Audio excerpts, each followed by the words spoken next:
ఎండలు బాగా కొడుతున్నాయి కాబట్టి మరి ప్రజలు ఎండ పట్ల అప్రమత్తంగా ఉండాలి. చిన్నారి తమ్ములు కూడా జాగ్రత్తగా ఉండాలి. కొత్తపల్లి కాడ 3 పిల్లలు మరి ఈతకు పోయి చనిపోయారు. మీరంతా స్కూల్ సెలవులు వచ్చినాయి, మరి ఇంటికాడ ఉండాలని కోరుకుంటూ మన ప్రభుత్వం కూడా ప్రజలు జాగ్రత్తగా ఉండాలని కోరుతూ ఉన్నది కాబట్టి మనం కూడా జాగ్రత్తగా ఉండాలని కోరుకుంటూ భగభగమని మండే ఎండలు పోయంలో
బాయిలల్లో కిందల్లో పిల్లలెందో చనిపోతున్నారు.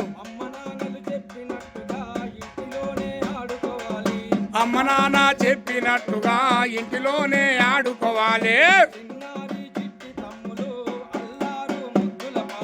చిన్నారి చిట్టి తమ్ములు అల్లారు ముద్దు పాపలు